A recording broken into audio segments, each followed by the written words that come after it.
They say land remembers. Maybe that's why the night their dam burst and the flood swallowed their shiny clubhouse. I didn't feel surprise, just silence. I'd warned them, begged them to stop, but the HOA thought they could cage a creek.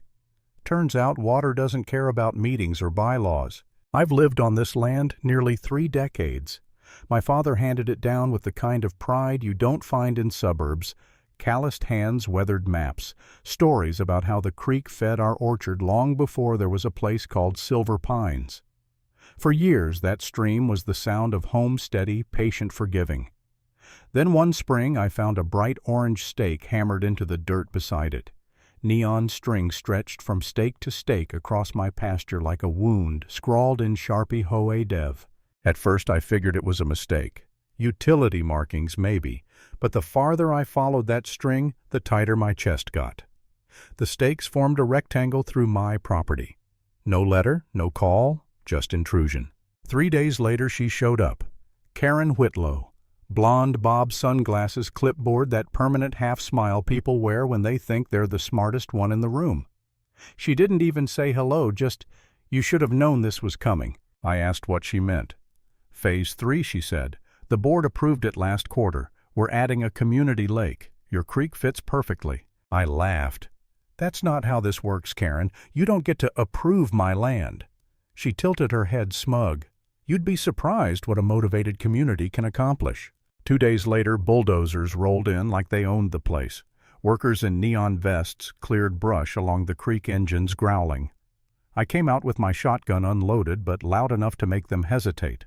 They left behind a memo printed on HOA letterhead full of legal-sounding nonsense about recreational zoning. It was garbage. Still, they'd already scarred the earth. When I called the sheriff, he shrugged. Might be a civil matter. Civil matter my ass. It was trespass. It was theft. I hired my lawyer, Roger Burns, a quiet man with a long memory for injustice. He told me, they'll stay just inside the gray area. Blur the lines. Make you look like the crazy one. So I started documenting everything, photos, timestamps, trail cams. Still, the machines kept coming. The creek began to choke. Then came the sign. Future site of Reflection Lake. Polished, laminated, nailed right into my soil. No mention of me. Just a glossy image of paddle boats and happy families. I stood there until sunset staring at it. My land reduced to marketing material. Weeks later they poured concrete. An actual dam. Heavy equipment rumbling day and night, rebar jutting like bones. The water backed up fast. My fields yellowed, the spring went dry. I couldn't irrigate, couldn't sleep. One night I sat at the table, whiskey in hand, and wondered if maybe I was the fool here clinging to land in a world that didn't care who owned what anymore. Maybe I should just sell leave, let them drown in their own bureaucracy. But then I found an old envelope in my father's filing box, our family's water rights, dated 1933. Legal binding still valid. That piece of paper was older than the HOA itself. I stared at it and felt something shift.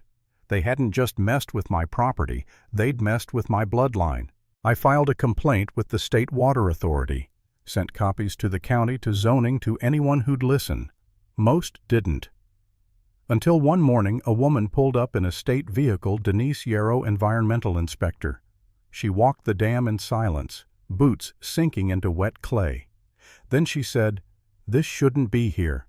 It's unstable, unreinforced, and illegal." She glanced at me. "If it cracks, call me. And be louder than them." So I was. I filmed everything, drone footage, soil tests, the waterline creeping higher each day. I thought maybe, just maybe, we'd stop it before disaster. But HOA doubled down. They sent violation notices about my barn, my compost. Even a fallen tree they called an obstruction. 2 men in navy polos showed up at dusk claiming to inspect for compliance. I told them to step 1 inch past my gate and I'd call the sheriff. They took photos anyway. The pressure built inside me, inside that dam. After a heavy rain I heard it groan. A low, sick sound from beneath the concrete. I knelt and saw a hairline crack, bleeding water. They'd built a time bomb, and it was ticking. I warned them, called Karen directly. She answered like she was doing me a favor. "Mr. Weller, you're interfering with community progress." "At what cost?" I asked. She paused. "We'll let the courts decide," then hung up. "Fine. Let nature decide first." The forecast said light rain that weekend. They were wrong. By afternoon, the storm came hard wind, howling rain slamming sideways. I watched through my drone feed as the reservoir climbed higher inch by inch. Cracks widened like veins. At 5:43 p.m., a brown plume shot from the dam's base. I called the county dispatcher. "This is Edward Weller. The HOA dam is failing. Their clubhouse is directly below." By 6:15, the wall was shaking. Then came the sound, deep, thunderous final. The southern section gave way, and a torrent of water exploded through. It wasn't a leak. It was release. Everything they'd stolen from the creek came roaring back with vengeance. I ran for higher ground, rain slicing my face phone, still recording. The flood hit the clubhouse like a freight train, windows bursting, deck splintering, cars spinning like toys. People screamed, lights flickered, music died. I saw Karen standing in the doorway, frozen water swirling at her knees. She didn't yell. She just looked like she was finally seeing what arrogance costs. When the sirens came, I was still filming. Deputies waded in, pulling residents to safety. By dawn, the lake was gone, just mud wreckage, silence. They tried to blame me, of course, said I sabotaged it. But I had timestamps, footage, official inspections, all of it. When the county engineer saw my evidence, he told the board flatly, "You're done here. The state's taking over." News vans arrived before noon. The headline spread, "Unpermitted HOA Dam. Fails floods. Neighborhood clubhouse." Residents turned on their own board overnight. Petitions, resignations, shouting matches at emergency meetings. Karen held a press conference, blamed unprecedented weather.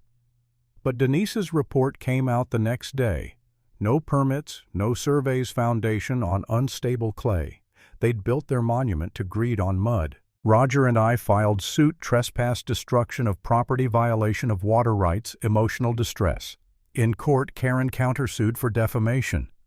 It didn't last long. Emails surfaced her promising a developer that a Lakeview could raise property values 30%. They read those aloud. She closed her eyes. The judge ruled in my favor, full damages, legal protection, forbidding any HOA present or future from claiming jurisdiction over my land. The courtroom was quiet except for the gavel. I walked out soaked in relief, not triumph. Reporters asked if I thought it was a win for landowners. I said no, it's a warning. Some people think power makes them untouchable, but land remembers who touches it. That was the last I saw of Karen. The HOA dissolved within weeks. My creek returned to its old path, slow and clear. I didn't rebuild fences right away. I wanted to see where the water wanted to go first. And maybe that's the truth of it. You can stake, dig, and pour all the concrete you want, but sooner or later, nature calls the bluff. Power borrowed without consent always comes due. Because land remembers, and water, it always finds its way.